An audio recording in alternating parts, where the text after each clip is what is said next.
¿Qué tal? Estamos a muy pocas horas de las elecciones legislativas en la provincia de Río Negro, en todo el país.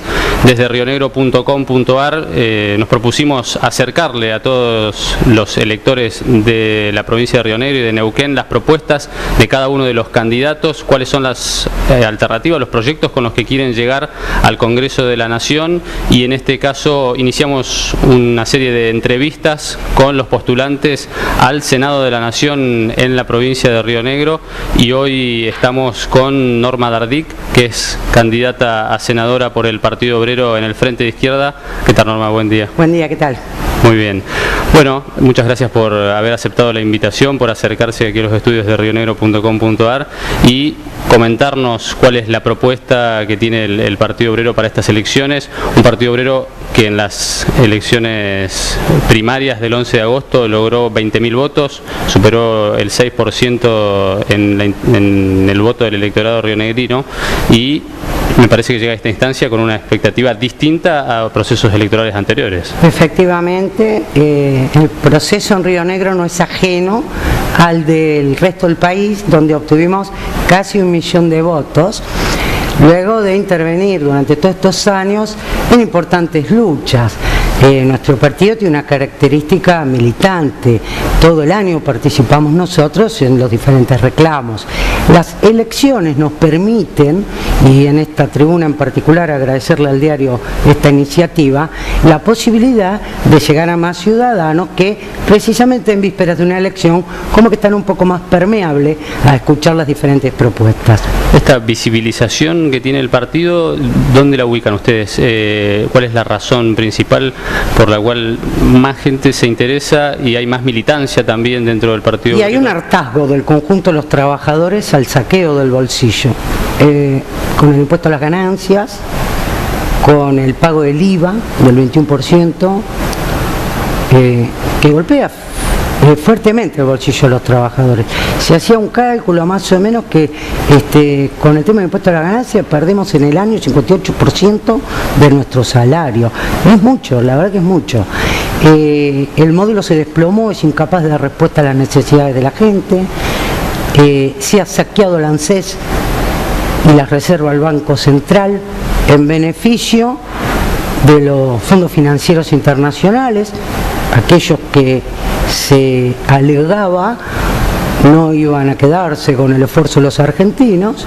Bueno, entonces todo esto la gente lo va constatando en la vida cotidiana. Nosotros lo venimos denunciando hace mucho tiempo y la gente comienza a verificar que hay una realidad, un camino que está planteando el Partido Obrero en el Frente Izquierda y las organizaciones que lo componemos, en defensa de la familia trabajadora, en defensa de los jóvenes, del jubilado, del pequeño productor, el que también tenemos una propuesta para ellos. En fin, el conjunto de la población laboriosa que ve que su esfuerzo no vuelve a la comunidad, ni en obras, ni en mejoras para salud, ni para viviendas, ni para educación. Uno de los ejes de la campaña de ustedes ha sido la convicción de que después del 28 de octubre va a haber un ajuste importante en la provincia de Río Negro y a nivel nacional. ¿Sobre qué basan esa afirmación y cuáles son las propuestas que ustedes tienen para evitar, en el caso de tener bancas en el Congreso, que eso suceda? Acá se ha falseado el hecho que Argentina estaba blindada contra la crisis. La década ganada ha significado para los trabajadores el aumento del trabajo precario y el aumento de la deserción escolar, y han florecido como hongo los institutos privados de salud, los institutos privados de educación. La crisis capitalista que golpea al mundo entero requiere de este gobierno su diezmo. Y este gobierno ha sido complaciente con estos requerimientos del capital financiero. La señora presidenta se ha jactado de pagar 175.000 millones de dólares de servicios de intereses y de parte de capital de la deuda, que es una cifra que no entra en la cabeza de ningún trabajador y que uno no ganaría ni viviendo 100 vidas.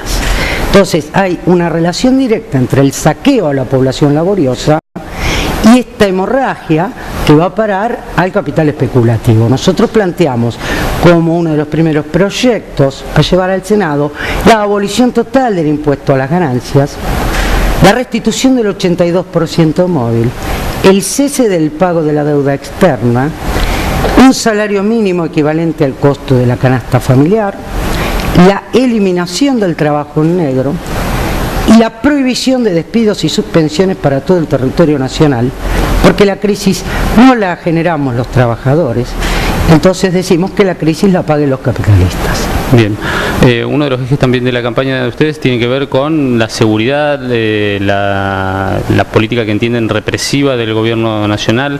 ¿Qué proyectos tienen, qué alternativas proponen ustedes para incrementar la seguridad en el ámbito nacional y también en las provincias? Sí, primero hay que analizar la génesis de la inseguridad. Nosotros decimos en realidad que el nido de la inseguridad está en los propios aparatos de seguridad.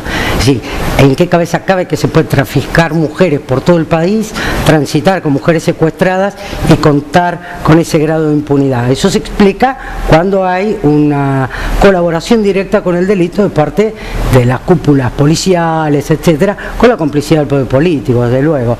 El caso más destacado, si se quiere, para nuestra provincia es el caso de Daniel Solano. Digo, no hay que abundar en detalle, pero sabemos que hay 7 policías imputados como autores directos de la golpiza con la que mataron a Daniel Solano, más 15 policías más como encubridores, de una red de colaboración con la patronal, con la empresa tercerizadora, con los jueces de la localidad. Río Negro acaba de adherir al Plan Nacional de Seguridad y de alguna manera es un llamamiento, sobre todo a partir de las últimas declaraciones del señor gobernador respecto de las bandas de Bariloche, es un llamamiento a una casa de brujas.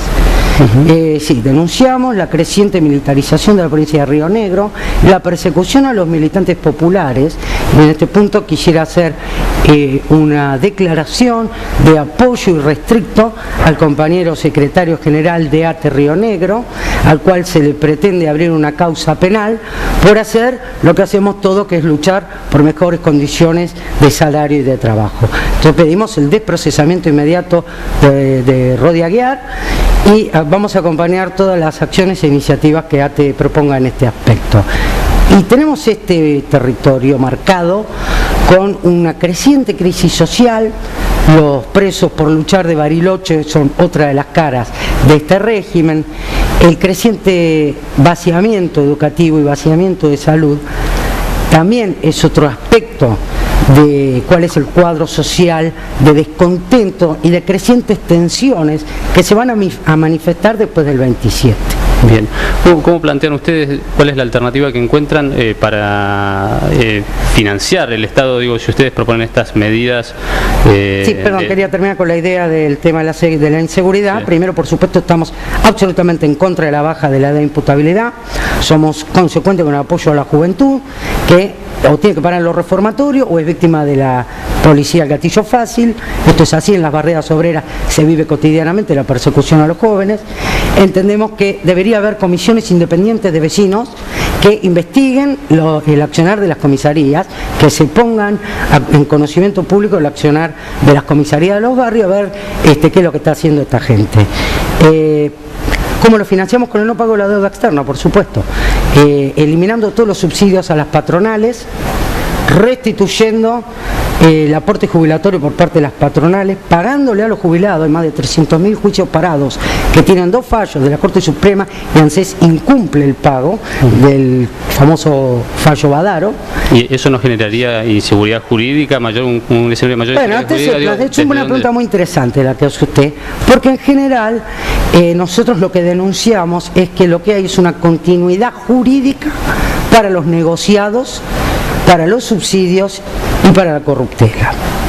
Sí, acá no hay mayor inseguridad jurídica que la precarización laboral, que la impunidad para los saqueadores, como el caso de Chevron. Mientras a nosotros nos saquean el bolsillo con el impuesto a la ganancia, Chevron goza de beneficios impositivos, donde además va a dejar envenenada el agua y ha arrasado el suelo. Aquí se está planteando una lucha muy importante. El municipio de Ayer se ha declarado antifracking, el municipio de Villa Regina lo mismo. El gobierno Frente para la Victoria, poco asumir, lo primero que hizo fue derogar la ley que prohibía la minería saqueadora y contaminante con cianuro en la provincia de Río Negro.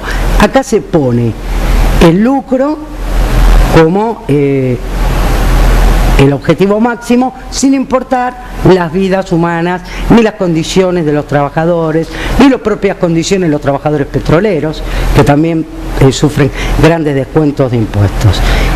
Nosotros entendemos que la única continuidad jurídica es con el derecho a alimentarse, con los derechos que democráticamente se supone que figuran en la Constitución Nacional, que es el derecho a comer, el derecho a estudiar, el derecho a tener un trabajo digno y a una vivienda digna. Usted es licenciada en obstetricia, trabaja en el ámbito de la salud pública desde hace casi 25 años. Más, 30 años hace trabajo en salud en la provincia hace 24 años.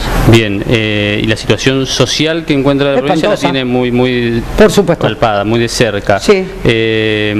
Hay medidas del gobierno nacional que han apuntado en ese sentido, la asignación universal por hijo. ¿Cuál es la postura que tienen ustedes ante ese tipo de aportes que hace el Estado para contener la situación social? ¿Son suficientes? ¿Hay que modificarlos? ¿Hay que implementar nuevos programas? Bien. En primer lugar, no está en discusión si los chicos tienen que comer o no tienen que comer. Los pibes tienen que comer. Ahora, el problema es de dónde salen los fondos para financiar estos planes. Salen del ANSES. El gobierno estatizó las cajas jubilatorias para apropiarse de esos fondos que son de los jubilados. Con eso ha subsidiado a las empresas privadas, ha pagado la deuda y ha pagado el subsidio universal. Ahora, uno no puede tener como plan de gobierno un subsidio alimentario.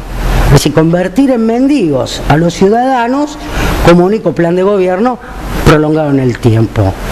Hay que resolver, por eso digo, no se discute si los niños tienen que comer o no. Y el problema es que primero saquearon la ANSES para financiar estos planes y segundo, que esa es toda la perspectiva política de esta gente. Eso denuncia el fracaso de un plan de gobierno en generar fuentes genuinas de trabajo, en garantizar derechos que están avalados en las convenciones colectivas de trabajo. Río Negro es una de las provincias que nos niega el derecho a discutir paritarias libremente, a punto tal que criminalizan a nuestro secretario general de ATE. Entonces, nosotros entendemos que todo el dinero que se plantea en beneficio de los capitalistas, de los fondos buitres, del Club de París, del Fondo Monetario, de los reembolsos a las patronales exportadoras sojeras, trigueras, etcétera, debe ser reorganizado con otra orientación social.